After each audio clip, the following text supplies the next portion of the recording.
రాష్ట్రంలో ఈ మాదక ద్రవ్యాల విషయం వస్తే ఈ స్కూల్స్ దగ్గర సరౌండింగ్లో ఉన్న కూల్ డ్రింక్ షాప్లో కానీ దాంట్లో కానీ మరి ఏ మత్తు పదార్థం కలుపుతున్నారో తెలియదు కానీ ఆ మత్తు పదార్థం ఇచ్చి ఆడపిల్లలకు ముఖ్యంగా వాళ్ళకి షాప్కి వెళ్ళి కూల్ డ్రింక్ తాగితే దాంట్లో ఏదో కలిపి వాళ్ళని అలవాటు చేసి వాళ్ళ ద్వారా మిగతా ఆడపిల్లలను కూడా అట్రాక్ట్ చేసి దాని ద్వారా వాళ్ళని ఎక్స్‌ప్లాయిట్ చేసే పరిస్థితి ఉంది అధ్యక్ష.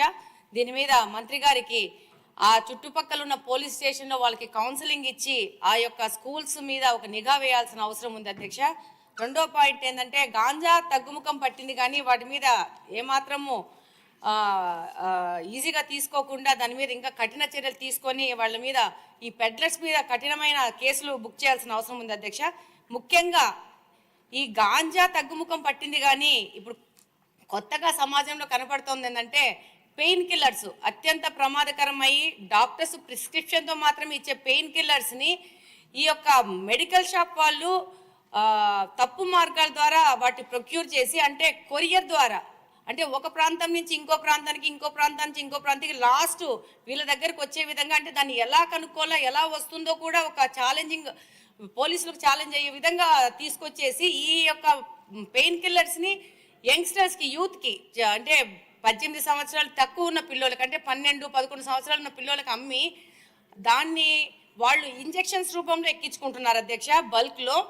దానివల్ల వాళ్ళ ఆరోగ్యం దెబ్బతింటా ఉంది. ఇంట్లో వాళ్ళు తల్లుల దగ్గర వాళ్ళని కొట్టి వాళ్ళని హింసించి కూడా డబ్బులు దొంగతనం చేయడం కానీ వాళ్ళని హింసించి తీసుకుపోవడం జరుగుతుంది వీటిని కొనుక్కోవడానికి. రెండో విషయం ఏంటంటే ఈ యొక్క పెయిన్ కిల్లర్స్ వాడడం వల్ల దాన్ని ఒక గ్రూప్ ఒకటేసారి ఒకటే ఇంజెక్షన్లో ఎక్కించుకోవడం వల్ల దానివల్ల అంటువ్యాధులు కూడా ప్రబలే అవకాశం ఉంది అధ్యక్ష. మరి దీన్ని హోమ్ మినిస్టర్ గారు ఎలా కంట్రోల్ చేస్తారో దీన్ని మెడికల్ షాప్స్ మీద ఎలా రైడ్ చేస్తారో మళ్ళీ కొరియర్ సంబంధంగా వస్తున్నాయి కాబట్టి దాని మీద ఎలా తీస్తారనేది వాళ్ళు సంపూర్ణంగా దాని మీద ఒక విశ్లేషణ చేయాల్సిన అవసరం ఉంది అధ్యక్ష. ముఖ్యంగా ఇప్పుడు గాంజా వీటన్నిటికంటే ముఖ్యంగా ఈ పెయిన్ కిల్లర్స్ కన్జంప్షన్ ఎక్కువ పెరిగిపోయింది. దీన్ని కంట్రోల్ కూడా చేయడం కూడా చాలా కష్టమైపోతుంది. దీన్ని మంత్రి గారి దృష్టికి తీసుకెళ్తున్నారు అధ్యక్ష మీ ద్వారా. థ్యాంక్ యూ అధ్యక్ష. మీ నియోజకవర్గం వరకు ఏం చేయాలో మీరు కూడా ప్లాన్ చేసుకోవచ్చు, అన్ని మంత్రి గారి మీద కాదు. మళ్ళీ ఏంటి మాధవ్ గారు?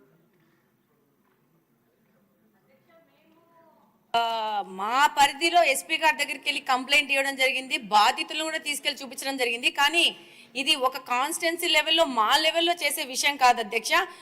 అంటే ఇప్పుడు తాడిపత్రి నుంచి ప్రొద్దుటూరు వచ్చి ప్రొద్దుటూరు నుంచి కడపకు వస్తుందంటే ప్రభుత్వ పరంగా దీని మీద కఠిన చర్యలు తీసుకోవాల్సిన అవసరం ఉంది. మా తాహెత్తుకు మించిన సమస్య అధ్యక్ష ఇది. అంటే కాదంటలేదు మాధవ్ గారు, కానీ ఒక్క హోంశాఖ బాధ్యతే కాదు, ప్రతి ఎమ్మెల్యే కూడా ఇది బాధ్యత తీసుకుంటే మీరు అన్నట్టు 3-4 నియోజకవర్గాలు చెప్పారు, ఆ ఎమ్మెల్యేలు అందరూ కూడా బాధ్యత తీసుకుంటే ఇది అంత కష్టం కాదు. అంటే we have to give our helping hand as MLAs to the honourable home minister. Then only there would be a comprehensive solution. Courier కంపెనీల మీద నిఘా వేయాల్సిన అవసరం ఉంది. దాంతోపాటు మెడికల్ షాప్స్ మీద సీరియస్ రైడ్స్ చేయాల్సిన అవసరం ఉంది. వాళ్ళు ఏ విధమైన బిల్లులు లేకుండా వీటిని తెచ్చుకుంటున్నారు కాబట్టి ఇది పెద్ద సమస్య. ఇప్పుడు ఏంటంటే గాంజా అంటే ఒక చోట కూర్చొని చేయడం అవుతుంది. ఇదేముంది, ఒక ఇంజెక్షన్ తీసేసుకొని పెట్టుకుంటే ఆ రోజుకి అయిపోయా. దాదాపు దీని మీద కొన్ని వేల మంది పిల్లలు ఎఫెక్ట్ అవుతున్నారు. అది కూడా దారిద్ర్య రేఖన కింద ఉన్న పిల్లలు, పని చేసుకున్న పిల్లలు, డబ్బులు లేని పిల్లలు, వీళ్ళు దాని మీద అడిక్ట్ అవుతున్నారు. దానివల్ల చాలా సమస్యలు పెరుగుతున్నాయి అధ్యక్ష. అనిత గారు, అన్ని ప్రశ్నలకి సమాధానం. అధ్యక్ష,